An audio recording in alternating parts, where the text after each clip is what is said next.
तो hey guys, first of all जय हिंद टू ऑल। तो आज था मेरा सीपीयू का एग्जाम जो मेरा था 9 दिसंबर शिफ्ट 2 में। बात करने वाले हैं कि एग्जाम किस तरीके से था, मैंने कितने अटेम्प्ट करे हैं, एग्जाम का लेवल चेंज हुआ है या फिर सेक्शनल टाइमिंग जो आई है कितना फर्क पड़ेगा उससे, वो बात भी कर लेंगे। बात कर लेते हैं कि एग्जाम किस तरीके से स्क्रीन पे आ रहा है। तो आपका जो एग्जाम है जैसे हमारा मॉक टेस्ट में आ रहा है वैसे एग्जाम में भी आ रहा है। पहले आपका रीजनिंग है, फिर आपका जीके है, थर्ड आपका मैथ आ रहा है, फोर्थ आपका लास्ट में इंग्लिश आ रहा है। इस तरीके से हमारा एग्जाम का फॉर्मेट आ रहा है। तो नेक्स्ट हम बात कर लेते हैं कि रीजनिंग कैसा है, जीके कैसा है, मैथ कैसा है और इंग्लिश कैसा है। तो बात करें रीजनिंग की, 50 में से 45 से 40 क्वेश्चन ऐसे हैं जो बहुत ईजी हैं। बात करें 4 से 5 क्वेश्चन की, क्वेश्चन ईजी वो भी है बट हो सकता है कि आपके माइंड में उस टाइम ना आए कि किस तरीके से ये करना है। मैं बात करूं अपनी, तो मैंने रीजनिंग में अटेम्प्ट किए हैं 48 क्वेश्चन। मैंने रीजनिंग के 50 क्वेश्चन कर लिए थे 22 मिनट के अंदर। मेरे पास पूरे बचे थे 8 मिनट 2 क्वेश्चन करने के लिए। मैंने उन 2 क्वेश्चंस को पूरा टाइम दिया है बट समझ में नहीं आया कि वो क्वेश्चन किस तरीके से करने हैं, तो मैंने छोड़ ही दिया। मैंने तुक्का मारने की कोशिश बिल्कुल भी नहीं करी रीजनिंग के अंदर। तो मैंने अटेम्प्ट किए 48 क्वेश्चन। मैं क्लियर कर देता हूं। तो रीजनिंग में क्लॉक एंड कैलेंडर से एक भी क्वेश्चन नहीं दिखाई देगा। कुछ क्वेश्चन ऐसे हैं जो नए बटन के डाल रखे हैं जो अभी तक एग्जाम में नहीं आते थे, बट वो क्वेश्चन इजी हैं। अगर आप क्वेश्चन को पढ़ोगे समझ जाओगे किस तरीके से करना है। मैं करके आया हूँ 48 क्वेश्चन रीजनिंग के अंदर। बात कर लेते हमारा नेक्स्ट जो आने वाला है जीके जीएस। तो जीके जीएस के अंदर आपका हिस्ट्री, पॉलिटी, ज्योग्राफी हर एक जगह से क्वेश्चन था। ज्यादातर क्वेश्चन जो आपके थे वो आपके थे इकोनॉमिक्स के अंदर से। ठीक है, क्वेश्चन आपका बुक्स एंड ऑथर टॉपिक जो होता है हमारा स्टैटिक जीके के अंदर, क्वेश्चन वहां से भी था। मैं सभी से क्लियर कर रहा हूँ कि सभी को 5 ईयर प्लान, पंचवर्षीय योजना सभी को अच्छे से पढ़ के जानी है। एग्जाम में क्वेश्चन वहां से आ रहा है। मेरे सेट में जो क्वेश्चन था पंचवर्षीय योजना से वो क्वेश्चन था स्टेटमेंट बेस्ड, लेकिन अगर आपने पढ़ रखा, क्वेश्चन टफ नहीं था, अगर आप पढ़ रखा होगा आपने तो आप वहां क्वेश्चन कर पाओगे। ठीक है, तो इस तरीके से जीके में आ रहा है। बात करें करंट अफेयर की, तो करंट अफेयर भी बहुत सारा दे रखा है। ये लगा के जा सकते हो कि कम से कम 15 से 16 क्वेश्चन आपके करंट के ही डाल रखे हैं। बाकी के क्वेश्चंस के अंदर आपकी स्टैटिक जीके भी है, हिस्ट्री भी है, पॉलिटी भी है, ज्योग्राफी भी, इकोनॉमिक्स भी है। मोस्ट ऑफ द क्वेश्चन आपके वन लाइनर थे। बाकी ऐसा नहीं कि स्टेटमेंट वाले क्वेश्चन नहीं थे, क्वेश्चन मिक्स दे रखे थे आपके दोनों तरीके से। तो अगर आपने जीके पढ़ रखी बहुत अच्छे से, एग्जाम में आप क्वेश्चन तभी कर पाओगे। बात करूं मेरी, तो मैंने जीके में अटेम्प्ट किए हैं 43 क्वेश्चन। कुछ क्वेश्चन मैंने ऑप्शन एलिमिनेशन भी लगाया है, कुछ क्वेश्चन मेरे को आते थे। इस तरीके से मैंने एग्जाम में जीके को किया है। बाकी जीके का जो टॉपिक रहेंगे मेन, आपको पता है कि जीके का टॉपिक मैं आपको बताऊंगा यहाँ पे, तो वो एसएससी ने अलाउ नहीं कर रखा है।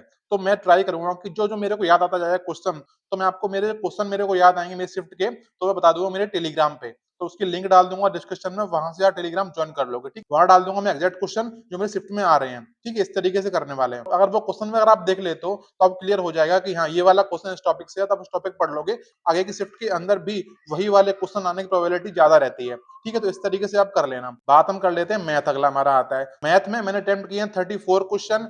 बिकॉज आपको पता है कि सेक्शनल टाइमिंग आ रखी है, तो मैंने बहुत ही आराम से क्वेश्चन किया था। मुझे लगा था कि सिले मिस्टेक नहीं करनी मेरे को, चाहे मैं क्वेश्चन कम कर पाऊं। मैथ में मैंने अटेम्प्ट किए हैं 34 क्वेश्चन, जो मेरे हिसाब से काफी अच्छा है। मैं ये नहीं बोल रहा हूँ कि मैंने कम कर पाए, जितना मेरे को टाइम मिला था उसके अकॉर्डिंग मैं इतने ही करने वाला था। एग्जाम का मेरा एम था कि मैं 30 प्लस कर पाऊं 30 मिनट के अंदर, तो वही मैं 34 क्वेश्चन करके आया हूँ हमारे मैथ के अंदर। बात करें किस तरीके से आ रहा है, तो आपका जो मैथ है उसमें ज्यादातर पोर्शन आपका एडवांस मैथ का है। आप ये लगा के चल सकते हो कि आपके 30 क्वेश्चन एडवांस के हैं और 20 क्वेश्चन आपके अर्थमेटिक के हैं। अर्थमेटिक के जो क्वेश्चन है वो बहुत ईजी है, अगर आपसे बन रहे होंगे तुरंत बन जाएंगे, नहीं बन रहे होंगे तो आप लगे रहना, वो बनेंगे ही नहीं, ऐसा भी है। ठीक है, बात करें एडवांस मैथ की, तो एडवांस मैथ में ज्यादातर क्वेश्चन जो है वो आपके फॉर्मूला बेस्ड ही हैं। और आपने 3D वगैरह के फॉर्मूला याद कर रखे हैं तो आप वो लगाओगे, आपका आंसर वहां से भी आ जाएगा। ठीक है, तो इस तरीके से क्वेश्चन है मैथ के अंदर। मैंने अटेम्प्ट किया 34। मैं आपसे ये बोल रहा हूँ कि 30 मिनट के अंदर 30 क्वेश्चन मिनिमम करने वाले हैं, तो आप भी करके आ सकते हो। बात करें नेक्स्ट जो हमारा होता है इंग्लिश। बहुत लोग बोल रहे थे इंग्लिश बहुत टफ आ रही है, बहुत टफ आ रही है। मैं सही बता रहा हूँ, इंग्लिश में ज्यादातर क्वेश्चन आपके पीवाईक्यू बेस्ड थे। आपकी वोकैब पूरी ही पीवाईक्यू बेस्ड थी। वोकैब का एक आध क्वेश्चन ही होगा जो मतलब कि नया पूछा होगा, वो भी कहीं ना कहीं टीचर ने पढ़ा रखा है। अगर आपको पढ़ना है तो आप ना संजीव ठाकुर सर की जो T10 सीरीज है वो फॉलो कर लो, वहां से क्वेश्चन आपके एग्जाम में वोकैब बन जाएगी, वहीं से आ रही है। ठीक है, तो वो कर लो जाके। बाकी बात करें वोकैब में, तो आपका वन वर्ड आ रहा है, ईडीएम आ रहा है, सिनोनिम, एंटोनिम सारा ही आ रहा है। तो ज्यादातर आपका प्रीवियस ईयर ही आ रहा है, इसने ब्लैक बुक कर रखी है, तो वोकैब आपकी बाहर नहीं जाएगी। इसको थोड़ा नया पढ़ना है कि एग्जाम में क्वेश्चन नया भी आ जाए वोकैब का, तो संदीप सर की T10 सीरीज को फॉलो कर लो, वहीं से क्वेश्चन फंस जाएगा, वहीं से क्वेश्चन आपका वो भी हो जाएगा जो नया आने वाला होगा। ठीक है, तो ये हमारा होगा वोकैब का। बात करें हमारा ग्रामर का, तो ग्रामर की अगर हम बात करते हैं तो ग्रामर में एरर के कुछ क्वेश्चन हैं जो थोड़े से कॉन्सेप्चुअल बेस्ड हैं, हो सकता है कि आपको वहां समझ में नहीं आए कि इसमें एरर क्या है, बट अगर आपको दिखेगा कि टाइम बहुत सारा है, आप उसको क्वेश्चन को टाइम अगर दोगे तो आपको दिख जाएगा कि हाँ भाई इस जगह एरर हो सकता है। ठीक है, तो इस तरीके से आपके एरर के क्वेश्चंस भी बन जाएंगे। और नेक्स्ट हम बात कर लेते हैं, हमारा जो लास्ट हमारा पोर्शन हमारा होता है, जो हमारा होता है comprehension cloze test. Cloze test बहुत छोटा आ रहा है, अगर आपको लगा के चलोगे तो खूब से खूब मैक्सिमम 5 से 6 लाइन का आपका आ रहा है क्लोज टेस्ट।